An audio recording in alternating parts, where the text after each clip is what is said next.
Hello class, in this video we're going to be talking about asymptotes. So there are two types of asymptotes we're going to be looking at here. There's a third one called slant asymptotes.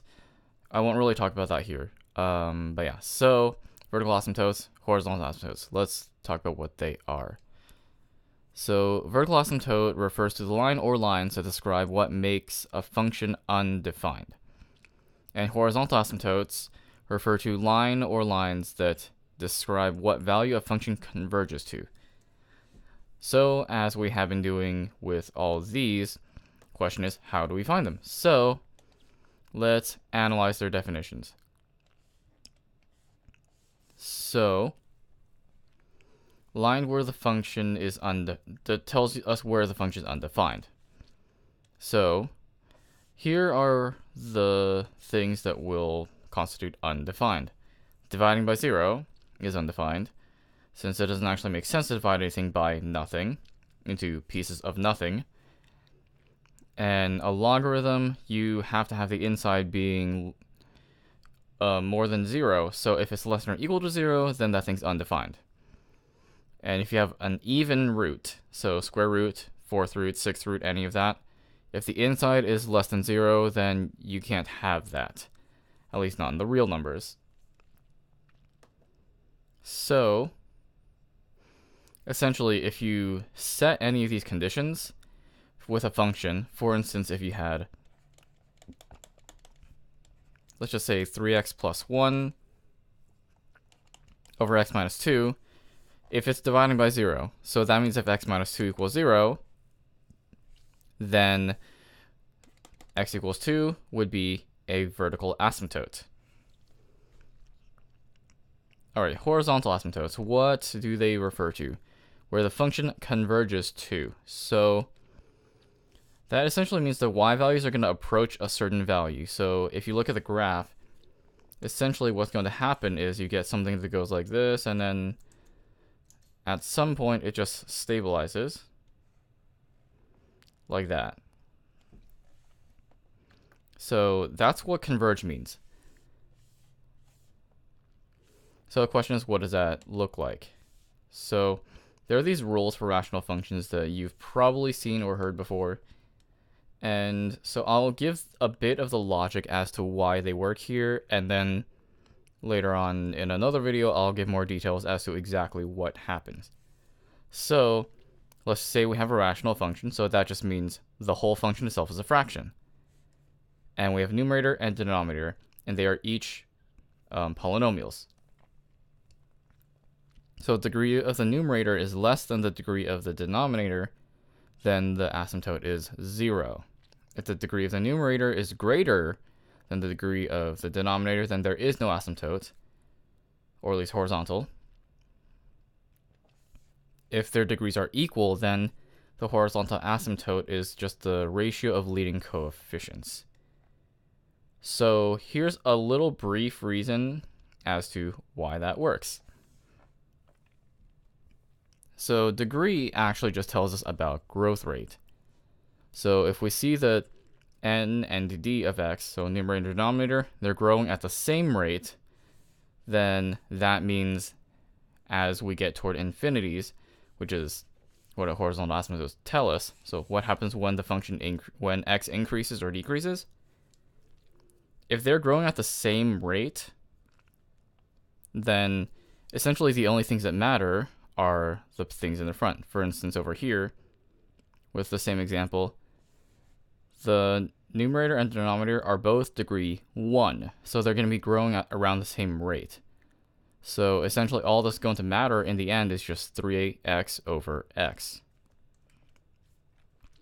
Versus if we had like x squared in the denominator, then the denominator is growing a lot faster than the numerator, and therefore that's going to make the denominator be really, really big, while the numerator is not. So that's why for the first rule over here, degree of the numerator is less, that means horizontal asymptote is 0.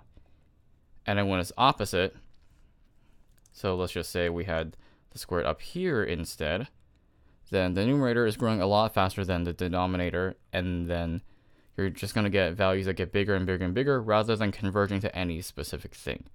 In some cases, you'll actually get the thing I described before called a slant asymptote, but that's not always going to be the case, so it gets a little more complicated there, so I'll talk about that in a different video. So things are not vertical or horizontal asymptotes.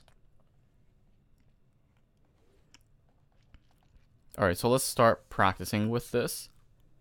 So for vertical asymptotes, where's the function undefined? Here we have a rational function. So before we do anything, let's actually factor the thing. Alright, so we got that. So those can divide out and we get 1 over x minus 1. So with this final thing, we get x minus 1 equals 0, x equals 1. Well, what happens over here? This is actually something called a removable discontinuity, so I'm just going to talk about that real quickly.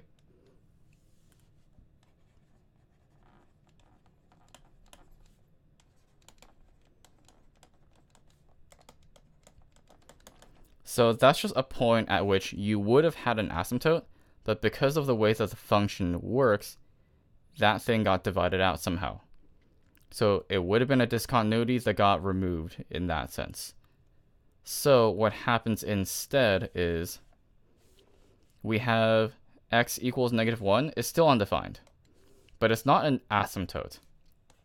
So this is the only asymptote. But instead, we can plug in negative 1 into here, and we'll get a point that is removed. It's also called a hole, because it actually literally looks like a hole in the function. So the hole is going to be at f of negative 1. You'll get negative 1 minus 1, 1 over, so negative 1 half. We'll get negative 1 comma negative 1 half as our hole. I'll draw a quick little graph about that right after this. Okay, horizontal asymptote. The degree of the numerator is less than the degree of the denominator. So we have y equals 0. Make sure you have the x equals and the y equals, otherwise it's technically not correct. So let's just graph this real quick and see what that kind of looks like. So vertical asymptote at negative 1. Horizontal asymptote at y equals 0.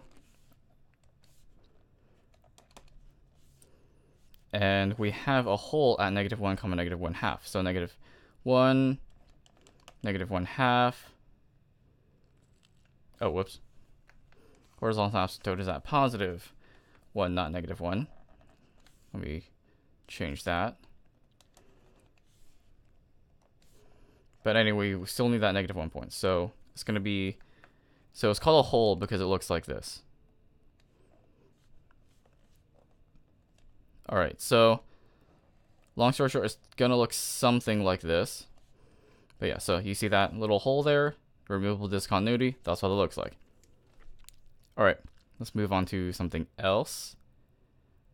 Alright, x minus 4 over x squared minus 4. So let's factor that denominator because we can.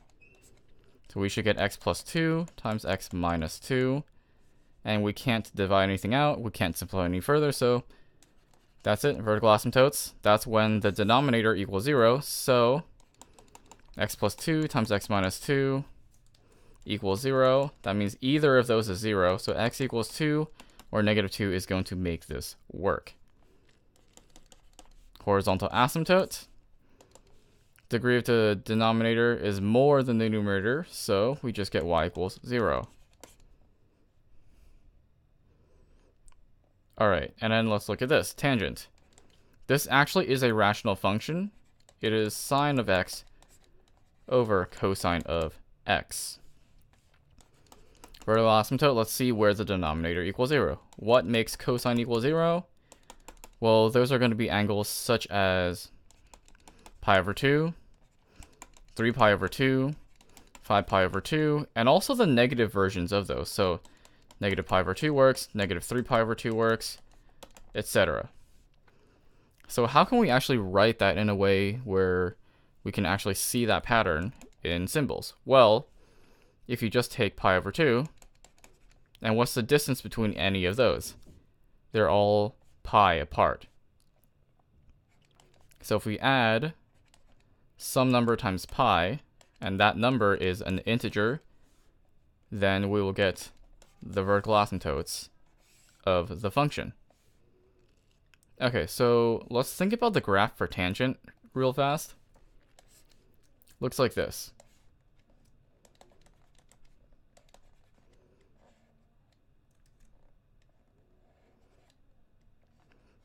And that's just going to continue on forever.